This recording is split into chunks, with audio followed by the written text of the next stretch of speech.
11 வயது சிறுமி ஒருவரை தவறான முறையில் பயன்படுத்தினார் என்கின்ற குற்றச்சாட்டின் அடிப்படையில் 70 வயதுடைய பௌத்த பிக்கு ஒருவர் கைது செய்யப்பட்டு தற்பொழுது அவர் விளக்கமறியலில் ஆனால் மருத்துவமனையில் அனுமதிக்கப்பட்டிருக்கிறார். இப்ப பாத்தீங்கன்னு சொன்னா அவரை காப்பாற்றுவதற்கும் இந்த குற்றத்திலிருந்து விடுவிப்பதற்கும் பல்வேறு முயற்சிகள் நடப்பதாக சொல்லப்படுகிறது.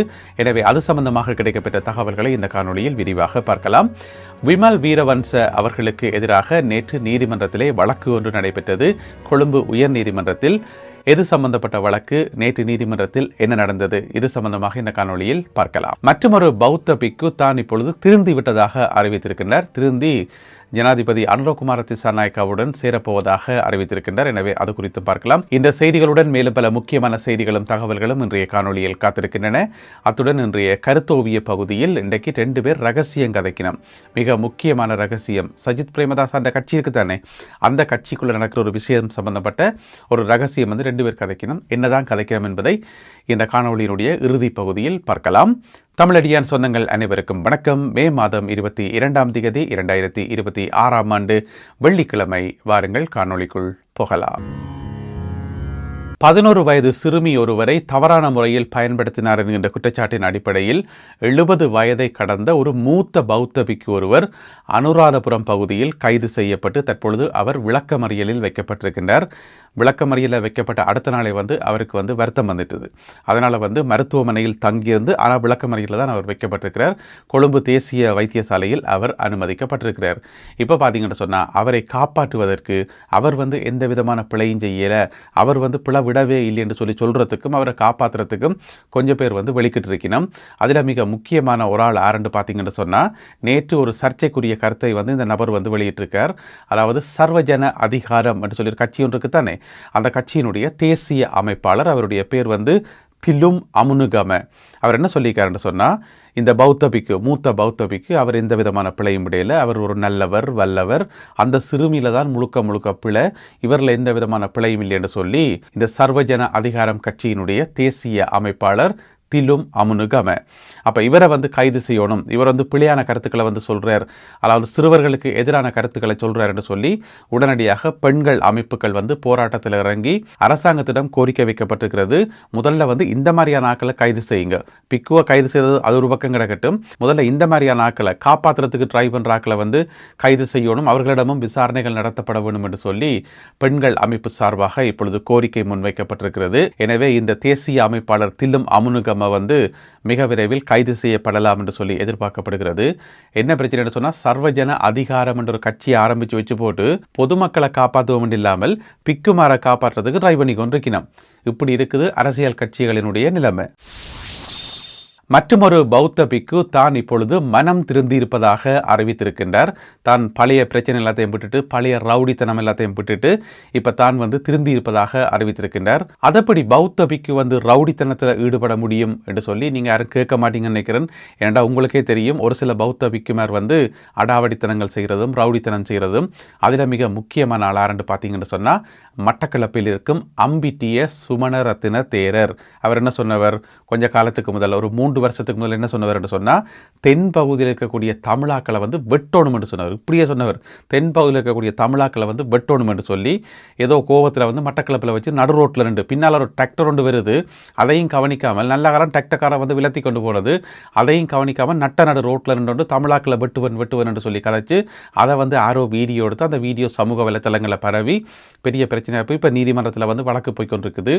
அவர் இப்போ ஜனாதிபதி அனுரகுமார திசாநாயக்கா மட்டக்களப்பு போனவர் தானே, அப்போ அங்கே ஜனாதிபதியை கண்டுட்டு ஓடி போய் ஜனாதிபதியோட செல்ஃபி எல்லாம் எடுத்து போட்டு இனி நான் அனுரோவின் பக்கம், இனி நான் ஜனாதிபதியின் பக்கம் என்று சொல்லி நான் எல்லாம் திருந்திட்டேன், பழைய ரவுடித்தனத்தை விட்டுட்டேன் என்று சொல்லி அறிக்கை கொடுத்திருக்கின்றார் அம்பிட்டிய சுமணரத்தின தேரர். எனவே எல்லாரையும் பிடிச்சு கைது செய்து ஒருக்கா உள்ளுக்குள்ள போட்டு எடுத்தா தான் அவைக்கு அறிவு வருது.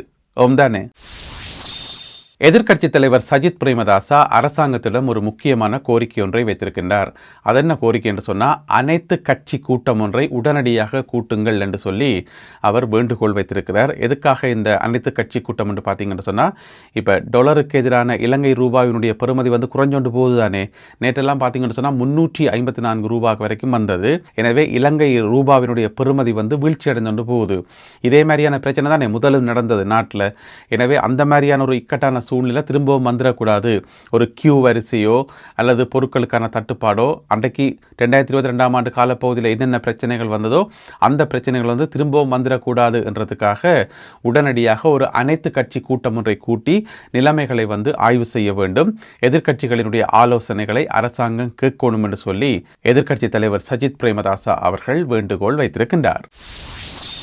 கொழும்பு தெமட்டகொட பகுதியில் நபர் ஒருவர் கைது செய்யப்பட்டிருக்கின்றார் பெருந்தொகையான போதைப் பொருட்களுடன். அவரை வந்து கைது செய்யும் போது அவர்கிட்ட 39 கிலோ ஐஸ் போதைப் பொருளும் 15 கிலோ கஞ்சாவும் இருந்திருக்குது. அவ்வளோத்தையும் கொண்டு இங்கே போயிருக்க போடக்கு போகிற வழியில் வந்து போலீசார் மடக்கி பிடித்து கைது செய்திருக்கின்றார்கள். மேல் மாகாண வடக்கு போலீஸ் பிரிவைச் சேர்ந்த போலீஸ் அதிகாரிகள் தான் குறிப்பிட்ட இந்த நபரை வந்து மடக்கி பிடித்திருக்கிறார்கள் தெமட்டகொட பகுதியில் வைத்து. எனவே விசாரணைகள் தொடர்ந்து இடம்பெற்று வருகின்றன. என்ன பிரச்சனை சொன்னால், இந்த மாதிரி போதைப் பொருட்களோட ஒரு ஆளை வந்து கைது செய்யக்குள்ள அவர் வந்து கடைசி வரைக்கும் தனி நபராக ஒரு ஆளாக இருக்க மாட்டார். அவருக்கு பின்னால நிறைய பேர் இருப்பினும் நிறைய நெட்வொர்க் கொண்டிருக்கும், பெரிய நெட்வொர்க். எனவே அந்த பெரிய நெட்வொர்க்கையும் சேர்த்து பிடிப்பதற்கான விசாரணைகளிலும் முயற்சிகளிலும் இப்பொழுது போலீசார் இறங்கியுள்ளார்கள். விமல் வீரவன்சவுக்கு எதிரான நீதிமன்ற வழக்கு ஒன்று நேற்று இடம்பெற்றது. நேற்று வியாழக்கிழமை இடம்பெற்றது. எது சம்பந்தப்பட்ட வழக்கு என்று சொன்னால், இப்போ 2 நாளைக்கு முதல் போலீஸ்காரரை தள்ளி போட்டு ஓடினவர் தானே, ஓடி போய் பொத்தன் விழுந்தவர் தானே, அது சம்பந்தப்பட்ட வழக்காண்டு கேட்டிங்கன்னு சொன்னால் அந்த வழக்கும் ஒரு பக்கம் போய்கொண்டிருக்குது. இது வந்து வேற வழக்கு.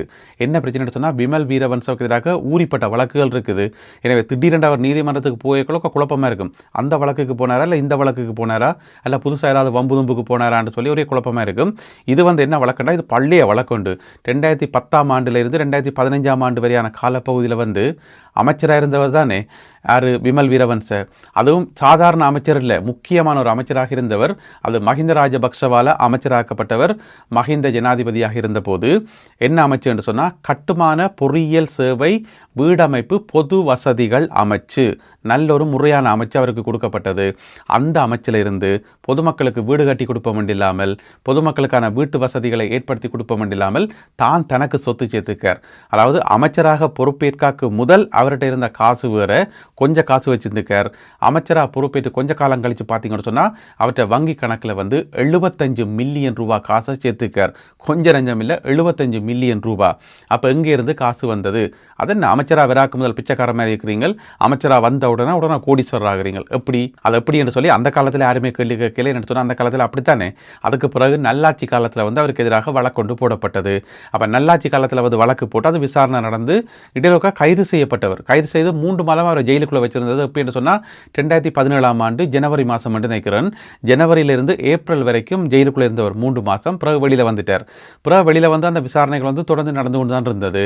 நடந்து இந்த வருஷம், இந்த 2026 ஆண்டு ஜனவரி மாதம் நீதிமன்றத்தால் வந்து விரச்சொல்லி கடிதம் போடப்பட்டிருந்தது. நீதிமன்ற விசாரணைக்கு விரச்சொல்லி விமல் வீரவன்ச போகல. சிலவள மனசுக்குள்ள நெச்சாரோ தெரியல. அது பழைய வழக்கு தானே, 15 வருஷத்துக்கு முற்பட்ட பழைய கேஸ். அப்பா அதை இப்பகின்றீங்களண்டி போட்டு போகாமல் இருந்தாரோ இன்னும் தெரியல. ஆனால் நீதிமன்றம் கூப்பிட்டு போகாமல் இருக்க முடியுமா? இல்லைன்னு. அப்போ நீதிமன்றம் வந்து அண்டைக்கே வந்து பிடியான பிறப்பிச்சு விட்டது. எப்படி என்று சொன்னால், இந்த வருஷம் ஜனவரி மாதம் 14ஆம் தேதி 2026 ஆண்டு பிடியான பிறப்பிச்சு உடனே அடிச்சு பிச்சு கொண்டு நீதிமன்றத்துக்கு போயிட்டு இல்லை நான் வந்துடன் சரணடைகிறேன்னு சொல்லி கையை வைத்து கொண்டு போய் சரணடைஞ்சிட்டார். அப்போ அந்த பிரச்சனை வந்து கிளியர். ஆனால் வழக்கு முடியலை. அந்த வழக்கு தான் பிறகு நேற்று நடந்தது.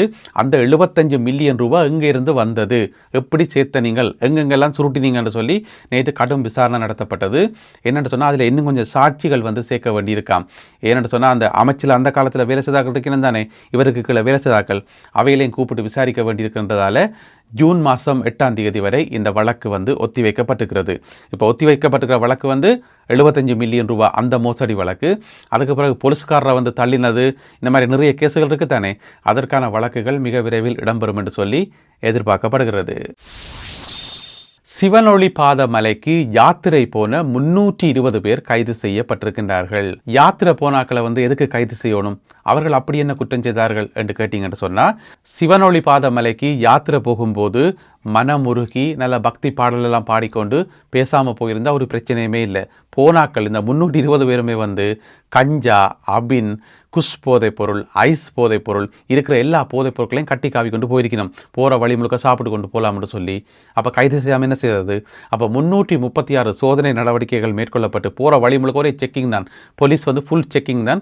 செக் பண்ணி 336 செக்கிங் போட்டு அதில் வந்து 320 பேர் வந்து கைது செய்யப்பட்டிருக்கிறார்கள். இந்த யாத்திரைக்கு போனாக்கள் மட்டும் அவர்களை கைது செய்து விசாரித்து அவர்களுக்கு வந்து குற்றப்பணம் அறவிடத்தானே வேணும். அப்படி அறவிடப்பட்டதில் வந்து அரசாங்கத்துக்கு கிடைச்ச லாபம் எவ்வளோ தெரியுமா? 20,65,000 ரூபா. 20,65,000 ரூபா லாபம் அரசாங்கத்துக்கு நல்ல லாபம் தானே. எனவே இந்த 320 பேர்ல வந்து கணிசமான ஆட்கள் பிணையில் விடுவிக்கப்பட்டிருக்கிறார்கள். இருந்தாலும் அவர்களுக்கு எதிரான வழக்கு விசாரணைகள் தொடர்ந்து இடம்பெற்று வருகின்றன. அடுத்ததாக இன்றைய கருத்தோவிய பகுதி. இன்றைக்கு கருத்தோவியத்துக்கு பதிலாக 2 பேர் கதைக்கிற ரகசியம். அதாவது தமிழன் பத்திரிகையில் வந்து உஷ் என்று சொல்லி ஒரு செக்ஷன் ஒன்று இருக்கும். சின்ன குட்டி பெட்டி போட்ட ஒரு செய்தி ஒன்று இருக்கும். அதில் வந்து பெரும்பாலும் இந்த கிசுகிசுக்கள் ரகசியங்கள் வரும். அப்போ இப்போ வந்திருக்கிற ரகசியம் என்னென்னு சொன்னால் 2 பேர் கதைக்கினம். சஜித் பிரேமதாசன் கட்சி இருக்குதானே, ஐக்கிய மக்கள் சக்தி கட்சி. அப்போ அந்த கட்சிக்குள்ளே வந்து ஹர்ஷ டி சில்வான்னு சொல்லி ஒரு ஆள் இருக்கார், உங்களை எல்லாருக்குமே தெரியும்.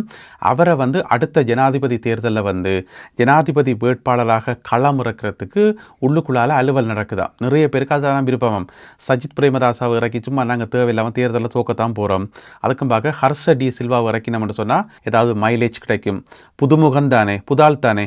எனவே அவரால் வந்து ஏதாவது லாபம் கிடைக்கும், அவர் சில ஜனாதிபதியாக வரலாம் என்று சொல்லி அந்த கட்சிக்குள்ளேயே ஒரு குழுவினர் வந்து முயற்சி செய்கிறார்கள்னு சொல்லி இவ 2 பேரும் ரகசியம் கதைக்கணும். இப்போ இன்றைய திகதியில் வந்து ஹர்ஷ டி சில்வா வந்து அமெரிக்காவுக்கு போயிட்டார். எனவே அமெரிக்காவிலேருந்து அவர் திரும்பி வந்த பிறகு இதற்கான நடவடிக்கைகளை வந்து மேற்கொள்றதுக்கு ஒரு குழு வந்து தயாராகி கொண்டிருக்காம். எனவே ஜனாதிபதி தேர்தலுக்கு இன்னும் கனகாலம் கிடக்குது. இருந்தாலும் இப்பயே அதற்கான வேலை திட்டங்களை வந்து ஆரம்பிக்கிறார்கள் போல இருக்கிறது. எனவே இந்த ஒரு ரகசியம் மற்றும் இன்றைய காணொலியில் பகிர்ந்து கொள்ளப்பட்ட செய்திகள் தொடர்பான உங்களுடைய கருத்துக்கள் என்ன என்பதை மறக்காமல் கீழே எழுதுங்கள். மீண்டும் சந்திப்போம் உறவுகளே. நன்றி, வணக்கம்.